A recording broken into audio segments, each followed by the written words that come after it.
Hi everyone. In this lecture, we will study about basics of electronics.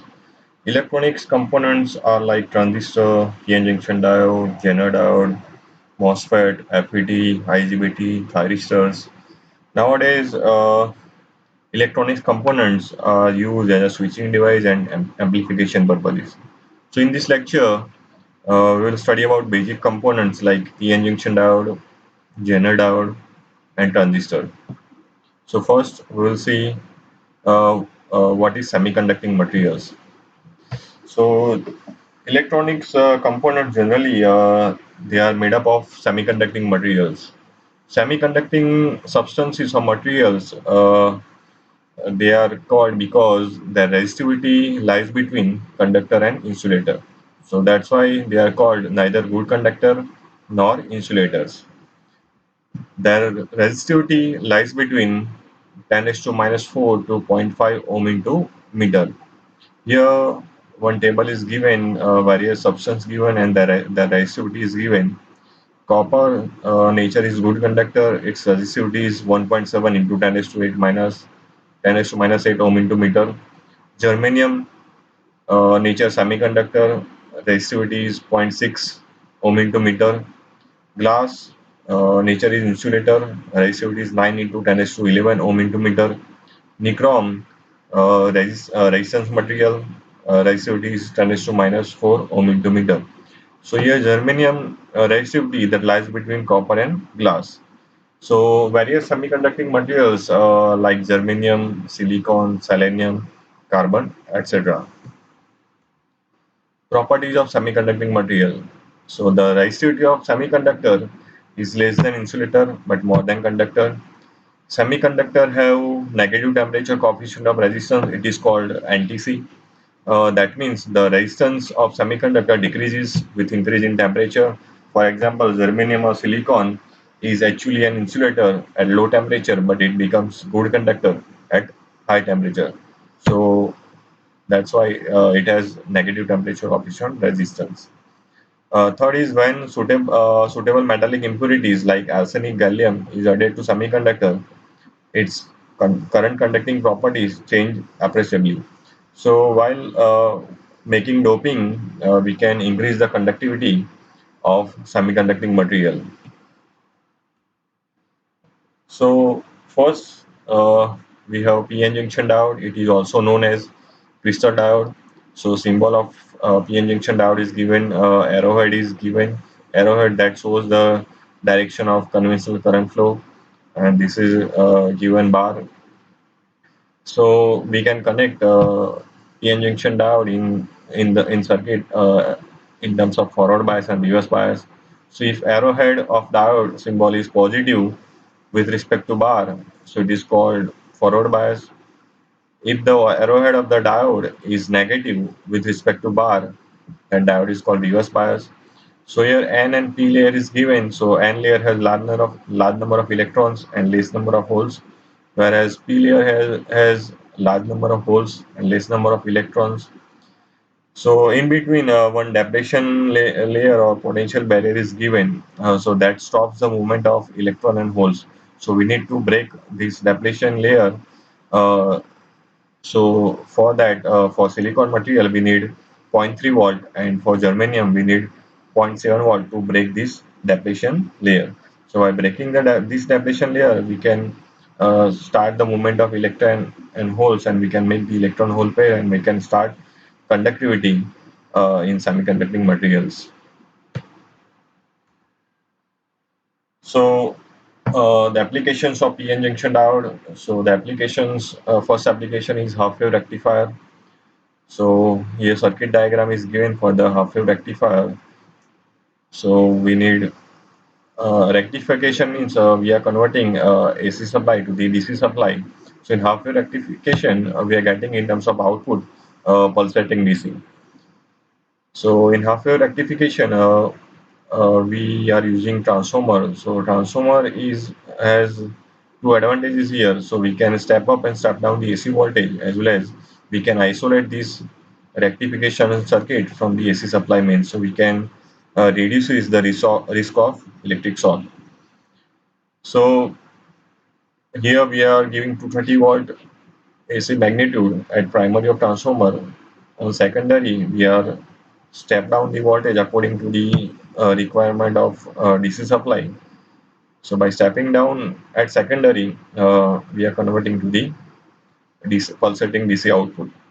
So here diode is AC has AC has positive as well as negative cycle. So during positive cycle, this A terminal act as positive and B is negative. So diode is connected in forward bias. So during positive, uh, it allows the current to flow in the circuit. The diode is known as uh, that conducts only in forward bias and it blocks the current in reverse bias. So during forward bias, the current that allows current through RL resistance, we're getting the output. So it allowing the current in positive cycle. So corresponding, we are getting output here in positive cycle. During negative cycle, uh, A becomes negative and B becomes positive. So diode acts as a reverse bias. So it blocks the current. So during negative, there is no current. So corresponding, we get zero output. Same cycle repeats. So again, during positive, A becomes positive, B becomes negative. So diode acts as a forward bias. So it allows current flowing through RL. We are getting output. So during positive, we are getting current. So corresponding, we are getting output. So again, cycle repeats and so on. We are getting output. So in half wave rectification, just we are using half of the power supply.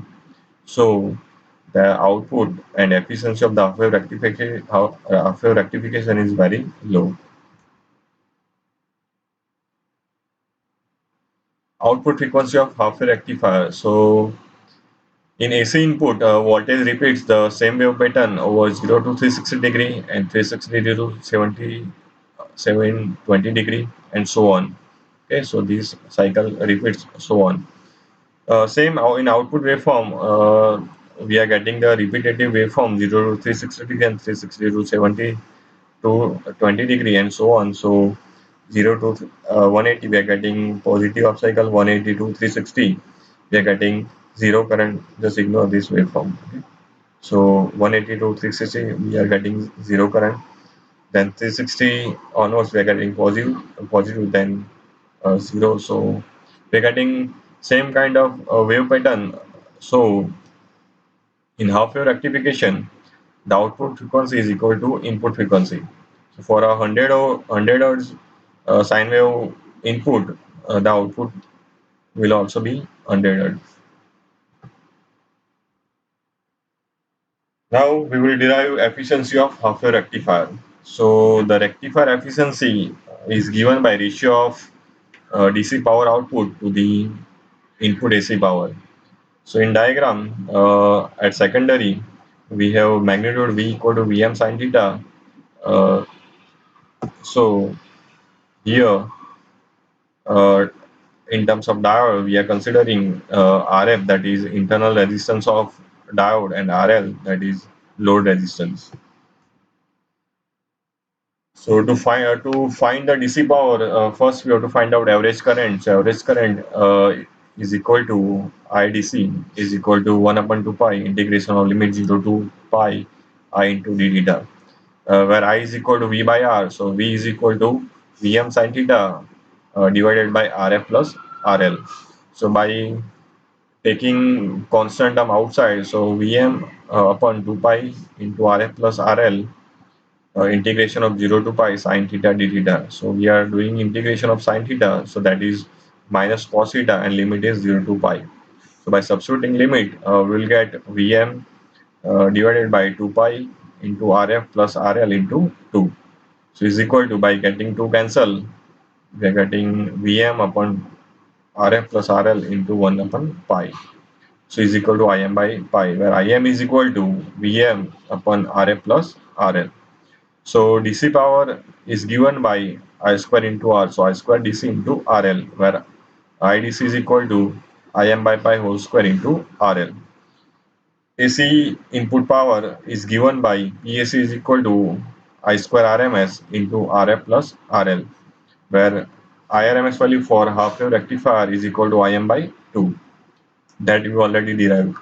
So PAC is equal to uh, in bracket Im by 2 whole square into Rf plus RL. So rectifier efficiency is equal to ratio of DC output power to the AC input power. So by substituting, we have Im by pi whole square into RL divided by Im by 2 whole square into Rf plus RL. So by calculating, we will get 0.406 into RL divided by Rf plus RL. By rearranging the equation, rectifier efficiency is equal to 0.406 divided by 1 plus Rf by RL. So the rectifier efficiency is equal to 40.6%, or we can say the AC power is converted, 40.6% of AC power is converted into DC power. Second application is full wave rectifier. In full wave rectifier, we have first application is center tap full wave rectifier. So in center tap rectifier, we need two diode, D1 and D2, and one load resistor RL that is connected on the center of secondary of transformer. So during positive cycle, D1 act as a forward bias, whereas D2 act as a reverse bias. So the reason is the A terminal act as a positive terminal, B act as a negative terminal. So the direction of current is shown for the upper circuit. The current flow in diode D1 to the RL, then it continues in the circuit. Whereas in lower circuit, D2 act as a reverse bias, so there is no current flow in the second circuit. During negative cycle, A becomes negative and B becomes positive. So D1 act as a reverse bias and D2 act as a forward bias. So the direction of current that's shown here. So during positive cycle, D1 conducts, during negative D2 conducts, then cycle repeats. So D1 and D2. Second application is full wave bridge rectifier. In full wave bridge rectifier, we need four diode D1, D2, D3, D4, and load RL that is connected to the ground. So during positive cycle, P act as a positive terminal, Q act as a negative terminal. So during positive cycle, the flow of the circuit is from this point, D1 act as a forward bias and D4 act as a reverse bias. So from the D1 point A, then common, from common RL is connected. So RL to at point B. At point B, D4 and D3 both are forward bias, but as we know, current always flows from higher to lower potential. So it will choose uh, D3 terminal, D3 diode, then secondary of transformer.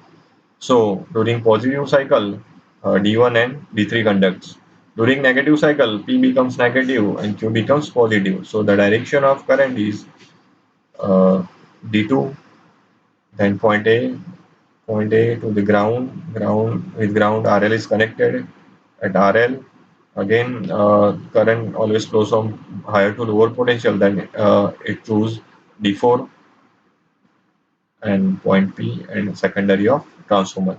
So during negative cycle, D2 and D4 conducts. So here during positive cycle, D1, D3, during negative, D2, D4, again during positive, D1 and D3, and so on. So here the explanation is given how diode is conducting during positive and during negative cycle. Peak inverse voltage, that means a maximum reverse voltage which can apply to the diode in reverse direction.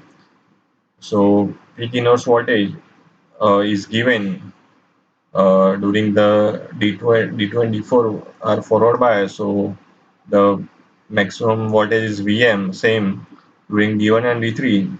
The maximum peak inverse voltage is Vm. Output frequency of full wave rectifier that is given by in AC input, it completes one cycle from 0 to 360 degree. So, however, full wave rectifier that completes the two cycle in that period, so it gets the repetitive waveform. So the frequency becomes double. So F out is equal to 2 into F in. Now here we will derive efficiency of full wave rectifier. So we know I is equal to V by R. So V is equal to Vm sin theta, and R is equal to internal resistance of diode Rf plus load resistance RL. So we have already derived IDC is equal to Im by pi by 2, or we can write IDC is equal to 2 Im by pi. So DC output power is given by I square into R. So I square DC into RL. So is equal to IDC is equal to 2 Im by pi whole square into RL. The AC input power is given by PAC is equal to I square RMS into RF plus RL. So for full wave rectifier, we have IRMS is equal to Im by root 2. So PAC is equal to in bracket Im by root 2 square into RF plus RL. So full wave rectification efficiency is equal to PDC to the PAC. So by substituting 2 Im by pi whole square into RL to the in bracket Im by root 2 whole square into RF plus RL. So by calculating, we'll get 8 by pi square into RL divided by RF plus RL. So is equal to 0.812 into RL divided by RF plus RL. By rearranging the equation, we'll get 0.812 divided by 1 plus RF divided by RL. So the efficiency will be maximum if RF is negligible as compared to RL. So the maximum efficiency of full wave rectifier is 81.2 percentage. So that is twice compared to the half wave rectifier. Ripple factor. So ripple factor, that is a ratio of RMS value of AC component to the DC component in the rectifier output is known as ripple factor. So the ratio is given IAC to the IDC. So the output of rectifier that consists of DC component and AC component, that is known as ripple. So the AC component is undesirable and account for the pulsation in the rectifier output. So the effectiveness of rectifier that depends upon the magnitude of AC component in the output. So the smaller this component, the more effective is the rectifier. So by removing the AC component, we are getting constant DC. So uh, smaller the ripple factor, we have the higher efficiency of the rectifier output. So here mathematical analysis is given how to find out the ripple factor. So ripple factor is given by the effective value of total load current is given by RMS is equal to under root of I square DC plus I square AC, or we can write IAC is equal to under root I square RMS minus I square 2DC. So dividing throughout by IDC, we get IAC divided by IDC is equal to 1 upon IDC under root I square RMS minus I square into DC. So ripple factor is equal to IAC upon IDC, so is equal to 1 upon IDC into under root of I square RMS minus I square into DC. So by rearranging equation, ripple factor is equal to under root of in bracket IRMS divided by IDC whole square minus 1.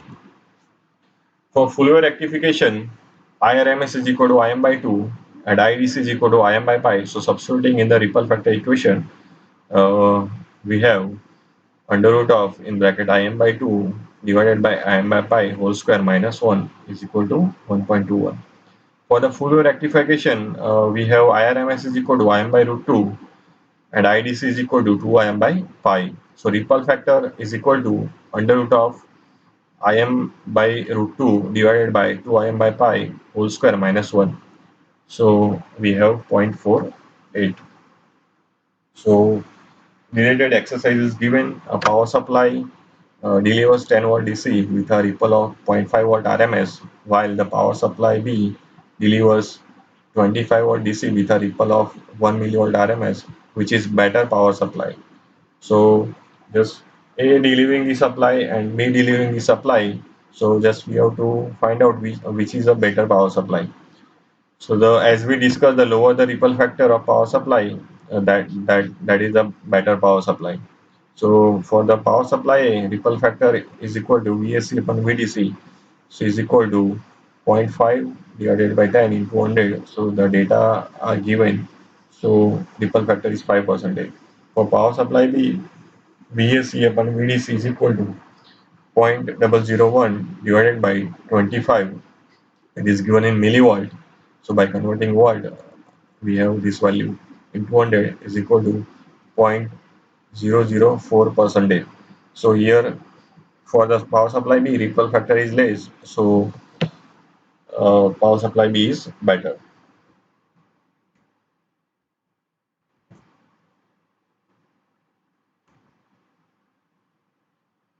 Now here equivalent circuit of crystal diode is given. So in equivalent circuit, a diode is connected in the circuit with positive and negative terminal. So here we have forward voltage across the diode VF. So in equivalent circuit, here diode is showing as a switch. So current forward current flowing through the diode, and your V0 is given potential barrier voltage to break the depletion layer. Then and then diode allows the current in the circuit, and RF, that is internal resistance of diode. So here the forward voltage VF applied across the diode has to overcome potential barrier V0 and internal drop IF into RF. So forward voltage is given by V0 plus IF into RF. So for the silicon uh, barrier voltage V0 is equal to zero point 0.7 volt, whereas germanium diode V0 is equal to zero point 0.3 volt. So equivalent circuit is given here in terms of a diode acting as a switch. So it is shown here in the potential barrier that is shown by the battery in terms of zero point 0.7 volt and zero point 0.3 volt. Related examples are given. An AC voltage of peak value 20 volt is connected in series with silicon diode and load resistance of 500 ohm. If the forward resistance of diode is 10 ohm, find peak current through diode, peak output voltage. So in data, peak input voltage is 20 volt, forward resistance RF 10 ohm, load resistance RL is equal to 500 ohm, and potential barrier V0 is equal to zero point 0.7 watt for the silicon diode. So here the circuit diagram is given. So here we have one diode. So by equivalent circuit, we can show diode act as a switch, and then potential barrier for silicon V0 equal to zero point 0.7 volt. Internal resistance is 10 ohm and R is equal to 500 ohm. Here AC supply voltage magnitude is given 20 volt. Here we need to find peak current through diode and peak output voltage. So here we know the equation. V input is equal to Vf is equal to 20 volt. That is forward voltage across diode. So Vf is equal to V0 plus If into Rf plus RL. So here If peak value is given. So If peak is equal to Vf minus V0 divided by Rf plus RL. So by substituting, we'll get 37.8 milliampere. Peak output voltage, that is across RL, I into R. So I peak into RL is equal to 37.8 milliampere into 500 ohm. So is equal to 18.9 volt. So here the calculation is given for ideal diode, so which is comparatively more compared to this practical diode.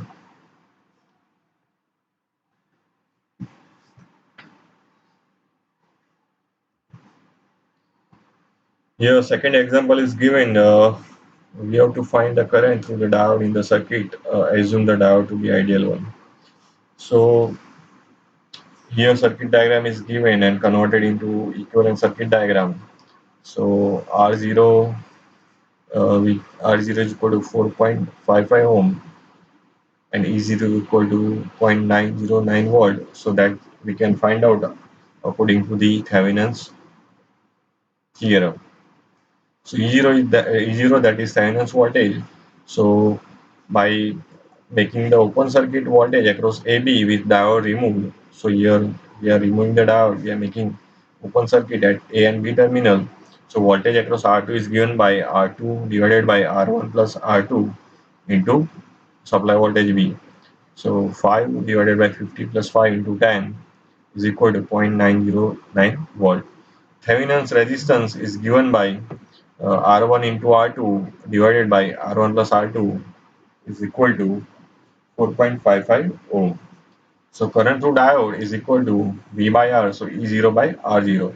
So is equal to 0.909 divided by 4.55 is equal to zero point 0.2 ampere. Here, one more example is given. Determine the current I1, I2, and I3 for the network shown below. So D1 and D2 diode is given. So in circuit diagram 2, it it is given in terms of potential barrier. So it is shown in terms of battery. So we assume here silicon diode is given. So barrier voltage is zero point 0.7 volt for each diode. So here we have to find current I1, I2, I3.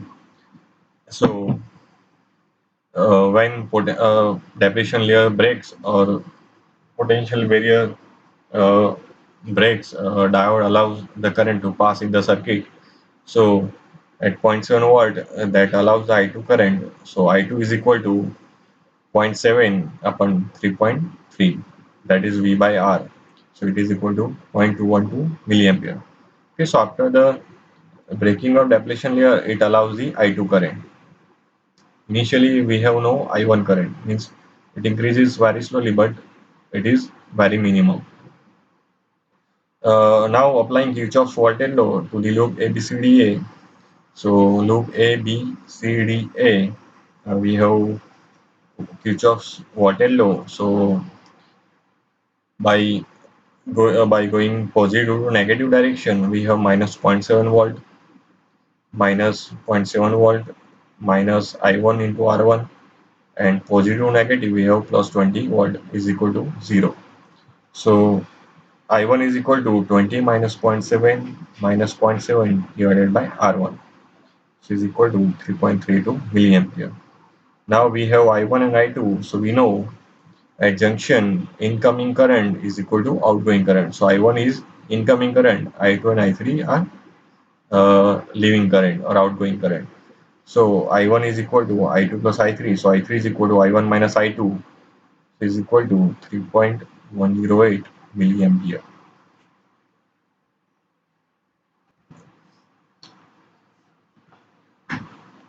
So as we know, during rectification, we are getting AC to the pulsating DC. So for getting constant DC, we need use of filter circuit. So filter circuit means it is a device which removes the AC component of rectifier output, but allows the DC component to reach the load. So in filter circuit, we are removing the AC component, the pulsating components. We are getting the constant DC value. But in filter circuit, we are not getting exactly constant value. There will be some small ripples available, so that we can remove by voltage by adding the voltage regulator. So filter circuit, that is combination of inductor and capacitor. So the filtering action that depends upon L and C upon the basic electrical principle. So as we know, the capacitor that allows the AC, but that blocks the DC. Same inductor that opposes the AC but allows the DC.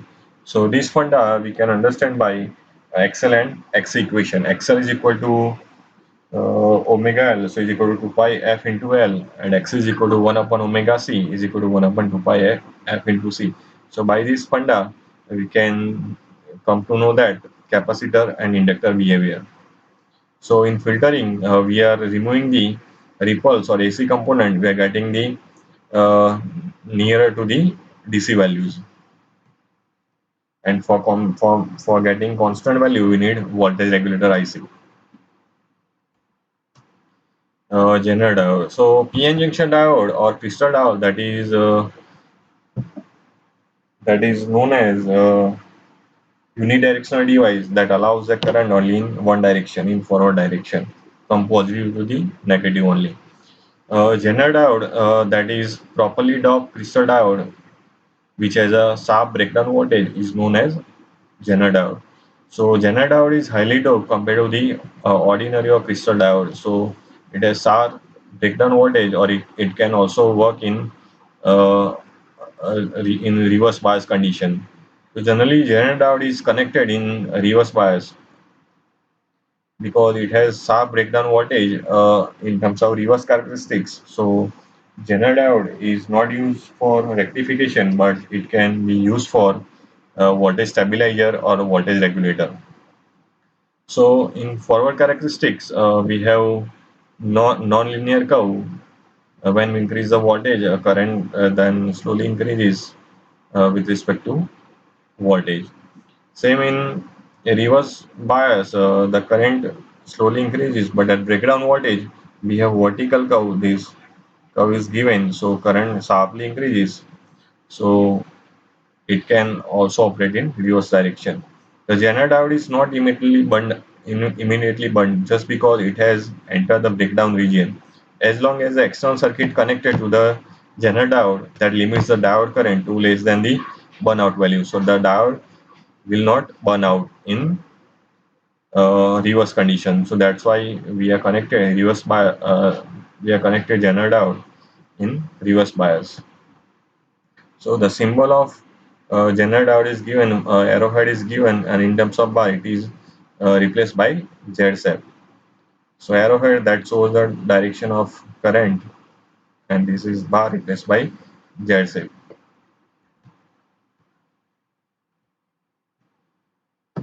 So the Zener diode on state and off state is given. So when Zener diode is connected in reverse bias, so Zener diode it can be said on. So when the supply voltage V is equal to greater than or equal to Vz. So then and then Vz remain on state. So equivalent circuit is given. Vz is shown by battery. Off state. So V is here. The condition is given Vz greater than V greater than 0. So in this condition, Zener diode that remain in off state. So V is greater than 0, but that is less than Vz. So in this condition, diode remain in off condition. So it is given as open condition. So Iz equal to 0. So we have to operate the Zener diode in reverse bias. So V should be greater than or equal to Vz. So here one of the application is given for Zener diode as a voltage regulator. So here circuit is given for the Zener diode as a voltage stabilizer or voltage regulator.